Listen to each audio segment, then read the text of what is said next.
ଏହି କାହାଣୀ ହେଉଛି ଜଳେଶ୍ୱର ଦୀନକୃଷ୍ଣ କଲେଜର କାହାଣୀ। ଏହି କଲେଜରେ ରିତେଶ ଏବଂ ପାୟଲ ଏକା କ୍ଲାସରେ ପଢ଼ୁଥିଲେ। ସେମାନେ ପିଲାଦିନର ସାଙ୍ଗ ଥିଲେ। ରିତେଶ ପିଲାଦିନରୁ ବହୁତ ମଜା ମଜଲିସ୍ କରିବା ପିଲା ଥିଲା। ସେ ସମସ୍ତଙ୍କ ସହିତ ମିଶୁଥିଲା, କିନ୍ତୁ ପାୟଲ ତାର ଅଲଗା ଥିଲା। ସେ କାହାରି ସହିତ ମିଶୁ ନଥିଲା। ସେ କେବଳ ରାଜେଶ ସହିତ ମିଶୁଥାଏ। ପାୟଲ ବହୁତ ଭଲ ପାଠ ପଢ଼ୁଥାଏ। କଲେଜ +3 ସେକେଣ୍ଡ ଇୟର କ୍ଲାସରେ ସେ ଫାଷ୍ଟ ହେଉଥିଲା। ରିତେଶ ମଧ୍ୟ ସେହି କ୍ଲାସରେ ପଢ଼ୁଥାଏ।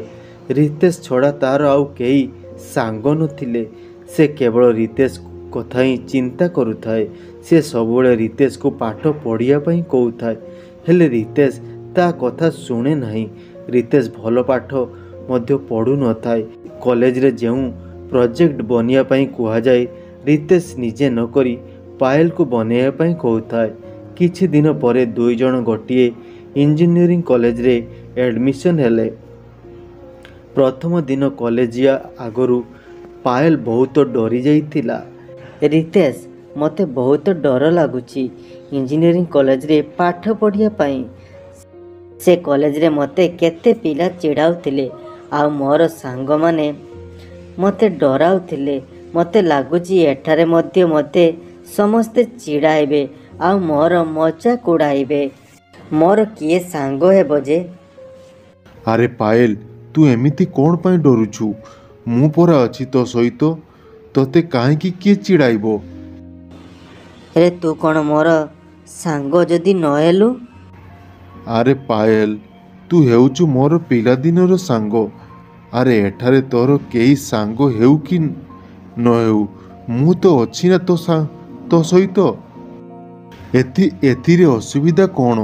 ତୁ ଜମା ବି ଟେନସନ୍ ନେ ନାହିଁ, ମୁଁ ଅଛି ତୋ ସହିତ। ଏତେ ଡରିଲେ ହେବ? ଆମର ଏଇ ଦୋସ୍ତି ଆଗରୁ ଥିଲା, ଆଉ ଏବେ ବି ଅଛି, ଆଉ ଆଗକୁ ମଧ୍ୟ ରହିବ।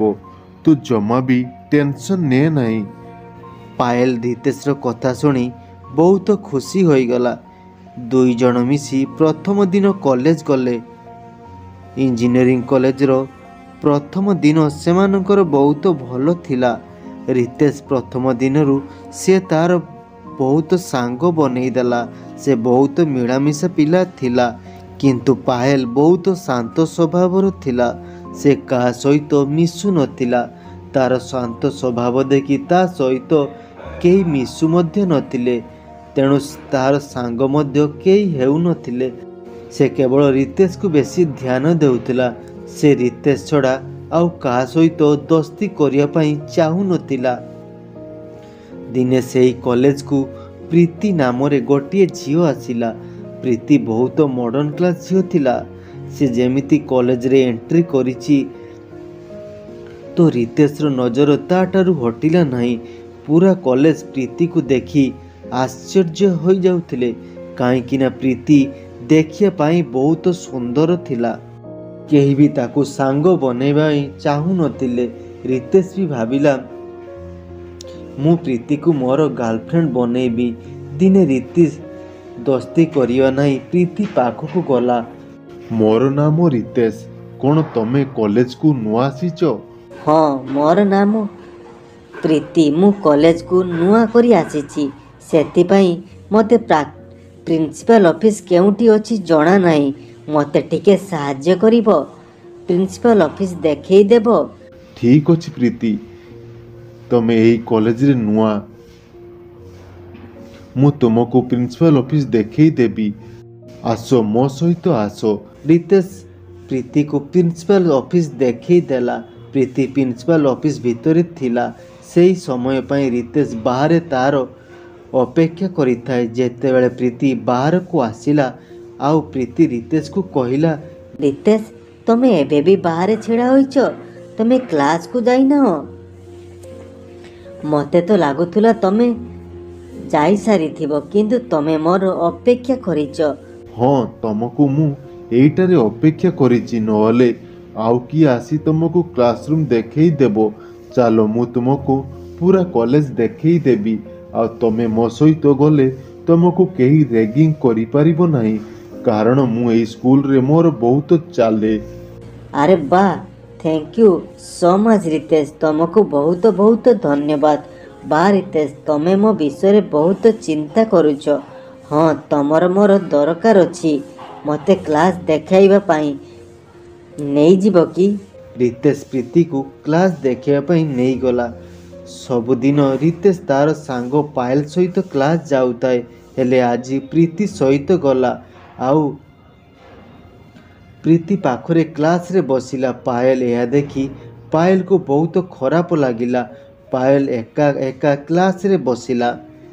आउ रितेश प्रीति सहित कैंटीन गला, लाइब्रेरी को मध्य गला। आउ से पायल उपरे जमा भी ध्यान देउनथिला। पायल को यही सब देखी बहुत कष्ट लागुतला। आउ से तार मन को मन जानी पारिला से रितेश को खाली सांग नुहे भल मध्य पाइबाकू लागी थिला। से जानी नेला से रितेश छड़ा से रही परिबो नाही। दिने कॉलेज रे प्रोजेक्ट बनेया पई कुआ जाय। रितेश पायल पाखकू गला। हे पायल, तू कौन प्रोजेक्ट बनैबा सारी देलुनी? अरे मते तो प्रोजेक्ट विषय रे किछि बुझी पारुनी। एई प्रोजेक्ट केमिति बनाइबी? तू बनै सारिछु जदी कहि दे, मु तार कॉपी करि देबी। अच्छा, तोते आज मते मने पड़िला। मु देखुजी तू किछि दिन होला मो पाखकू आसु नाउ। आज प्रोजेक्ट पाई तोर आज मो कथा मने पड़िला नहीं? तू एमिति कौन कहूचु? तू हेउचु मोर पिला दिनर सांग। तो छड़ा मु आउ का सहित मतलब रखे नाही। तोर जेउ जागा मो दिल रे अछि ता जागा आउ केही नहीं परिबे नाही। बास आउ बेसी कथा कहना, मते आउ बेसी टेका निहेला। ने तोर प्रोजेक्ट मु ऑलरेडी बनै देइची। थैंक यू सो मच यार, you are the best. Thank you so much sweetie. Payal बहुत खुशी हो गला रितेश रो यही कथा सुनी। आउ दुई जन को गोला रे लाखी गले। सेही समय रे प्रीति सेट को आसिला। आउ रितेश एवं पायल को देखी बहुत रागी गला। तमे दुई जण एठारे कोन करूछ? आउ प्रीति पायल ऊपर को हाथ उठैला। रितेश प्रीति हाथ को धरि नेला। बास कर प्रीति, बहुत होई गला। पायल हेउची मोर पिला दिनर सांग। तमको आज डिसाइड करिबाकू पड़िबो, तमे कहार, तमर पिला दिनर सांगर ना तम गर्लफ्रेंड रो? एई सब कथा सुनी पायल सेठारु चली गला। पायल रो मन पूरा भांगी गला। आउ राग तर तर होई कॉलेज रु चली गला। आउ किछि दिन होला कॉलेज आसिला नाही। रितेश एई कथा रियलाइज कला कि पायल किछि दिन होला कॉलेज आसु नाही। रितेश मने मने भाबिला मोर कौन हेउची पायल न आसीबारु मते जमा भलो लागु नाही। रितेश पाखरे पायल पाई जागा सृष्टि होई जाई सारिथिला। आउ से जानी पारिला सुंदर झियो देखि तारो सच्चा पिला दिनर सांगर भल पाइबाकू से बुझी पारि नथिला। रितेश पायल पाखकू गला। आउ कहिला, हे पार्टनर, कॉलेज रे कोन पाई जाउनो? किछि दिन होला तोर कोन प्रॉब्लम होउची मते कह। जई तते केही किछि कहिछि मते कह, मु ताको पूरा सीधा करि देबी। काहाकू सीधा करिबा दरकार नाही। मते किछि होई नाही। मोर देह किछि दिन होला भलो नाही, सेति भाई मु कॉलेज जाऊ नाही। मोर देह भलो हले मु कॉलेज जीबी। तू जा एठारू। माने तू मते कहूचु जा एठारू? तोर पिला दिनर सांग मु, तू मते कहूचु एई कथा? तू तो काई मते केबे भी आगरु एमिति कथा कहि ना। मु तते कहली ना तू एठारू जीवा पाई। तू जा एठारू, मते किछि भी होई नाही। तू जा तोर प्रीति पाखकू, तते तार बहुत दरकार। तू जा। तापरे रितेश सेठारु चली जाए। किछि बाट गला परे रितेश पुणी घूरी आसे पायल पाखकू। रितेश देखिला पायल बहुत जोर कांदुची। अरे पायल, तू कांदुचु कोन पाई? पायल, तते मु किछि कहिबाकू चाहे। तते किछि जरूरी कथा कहिबाकू चाहे। मोर तो सहित किछि कथा नाही। तू जा एठारू। पायल, तू मो कथा थोरे सुन। मु तते कहिबाकू चाहे, मु तते पसंद करे। अरे यार, मु तो सहित रही जेउ एहसास हेउ नथिला, तू मो ठारू दूरेई गला परे सेई एहसास एबे हेला।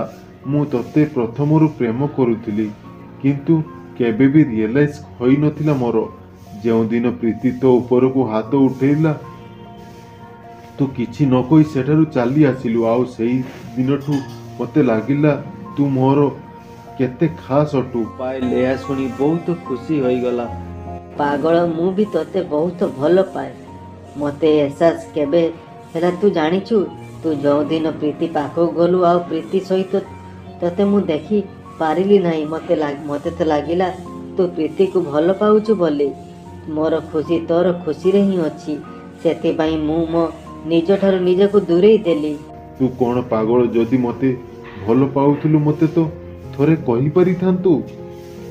ବହୁତ ସାକ୍ରିଫାଇସ୍ କରିବା ବାଲା ନିଜକୁ ଭାବୁଛୁ ନାହିଁ? କମ୍ ସେ କମ୍ ମୋତେ ତ କହିପାରିଥାନ୍ତୁ। ପାଗଳ, ମୋ ଠାରୁ ତୁ ନିଜକୁ ଦୂରେଇ ଦଉଛୁ। ଯଦି ମୁଁ ମରିଯାଇଥାନ୍ତି ତାହେଲେ ତୁ ବଞ୍ଚି ପାରିଥାନ୍ତୁ। ପ୍ଲିଜ୍, ଆଜିଠାରୁ ତମେ ଏମିତି କଥା କେବେ ବି କହିବ ନାହିଁ, ନହେଲେ ମୁଁ ବି ମରିଯିବି।